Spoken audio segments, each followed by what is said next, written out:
So I've been learning about the thyroid a lot lately, and one of the things that absolutely breaks my heart completely in half is that an overactive thyroid or an underactive thyroid, their symptoms could be depression and anxiety, and it brings me back to the younger version of myself who finally had the courage to go see a psychiatrist and get put on the anti-anxiety and depression medications. It breaks my heart for her, who is like really just likely having a thyroid issue, likely just very undernourished and needing some support, especially from food. And so that has been my mission, is to try and help people understand what our symptoms are. It's like, the body doesn't just experience anxiety and depression and irritation out of the midst of nowhere. Like we, I always say we have dementia.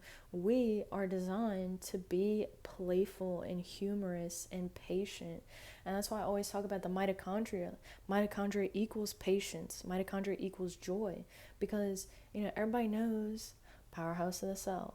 But like, why are they the powerhouse of the cell? It's because we are producing huge amounts of energy in these mitochondria. They have their own DNA.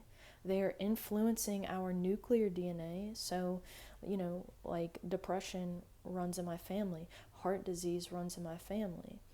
It doesn't run in my family. That those things run in my habits. They run in the habits of the food that I'm eating, of the alcohol. Like my family is alcoholics, drinkers, you know, certain sides of my family. The other side of my family struggles with depression and things like, food addictions and stuff too.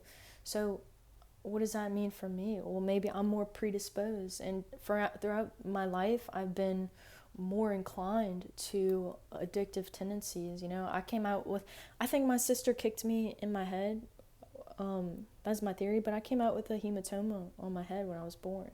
So I've had a very traumatic entrance into the world. I think it's traumatic for all of us, though, to come to Earth and to be like, bro, what are we doing here?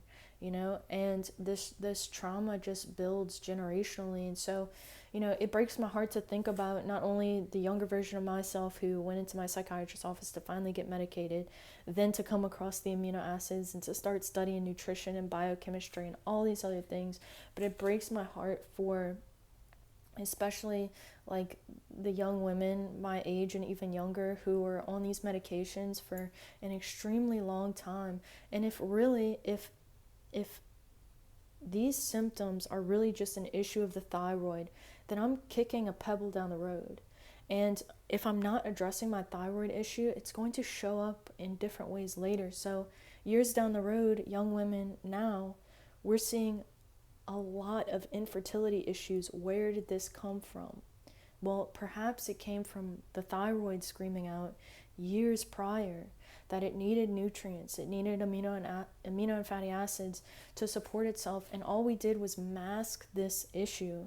And then these issues became greater, and now one of the things that we care about most in the world, which is getting pregnant and giving birth to children, now that is a struggle for so many women. Like PCOS and endometriosis, all these cysts that young women are developing in their ovaries and having trouble even just having one birth. That is so sad. We're calling it diabetes of the ovaries now because there is a strong link to insulin resistance. And all these diseases, they have insulin resistance in the background, because insulin resistance is an energetic resistance. So that is what's powerful about these carnivore and ketogenic diets, is that we are not relying so heavily on insulin, actually, for the most part, at all. And it's just diving straight into the mitochondria. That's why a lot of people are able to heal on these diets. Plus, you're getting a boatload of B vitamins, magnesium, selenium, these copper, iron, all these things, especially iron. A lot of women struggle with being anemic. And I actually did, if you want to go check out, I did an interview with a guy named Brennan Reeser. He wrote this book, Anemia, Beyond the Pale, Anemia, the Hidden Cause of Gender Dysphoria, which is very, very interesting. I suggest you go check it out. But, when we don't have the nutrients that we need, especially iron, our oxygen levels are lower. It causes confusion. And, we really forget that we have patience. And irritability is a sign and symptom of depression and dementia. So, I think it's a good time to understand what our symptoms are trying to tell us, because like really it's just the creator, there's this constant creative energy just flowing through us, and our bodies are always trying to tell us like, are we on the right path? There could be like, maybe perhaps we decided we wanted to learn certain lessons in this life, we wanted to do certain things in this life, and sometimes I feel like when we get off that path, our body gives us symptoms, symptoms of fatigue, symptoms of restlessness, addictions and stuff too. Addiction is just an imbalance in where the energy is going. So I have all this energy, I have all this love in my heart, and I don't know where to put it, so it ends up going into a negative vehicle. When we say negative, there are negative consequential feedbacks to that, instead of going into a direction that feels more balanced and connects us greater with the world. And if you think about like any addiction, it really kind of is like a cutting off from the world, any negative addiction. And even like, so like our workout culture has become extremely imbalanced too. Like a lot of young men are just jumping into steroid use. Even a lot of young women go in crazy amount of workouts, severely undernourished, paying no attention to their cycle and how our hormones are different than from men's. And it's just the same thing. Like if you place the same addiction, like let's say we have these negative patterns, and I place it into exercise, yeah, sure, that's great. That's exercise is generally great, but anything done out of balance will have negative consequences. And I was studying heart contractions, and there's a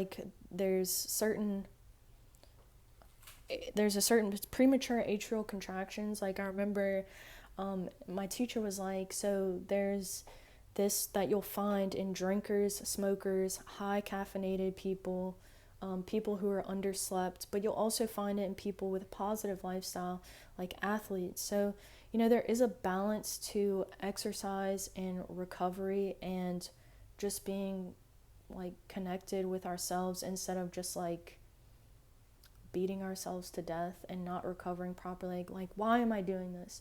Am I doing this because I want my body to improve, or am I doing this to impress other people and to prove a point? I think that that's always important, no matter what it is that we're doing. So anyway, I just see a lot of imbalance with that. And it's the same thing with supplements too. Like supplements can be toxic if we take them in too high of a load, like anything can throw us off. People have died from drinking too much water. Even oxygen is toxic. Just ask the mitochondria. If they're not functioning, properly, we have all these oxygen-free radicals that are floating around. So oxygen can be toxic, and, really anything. So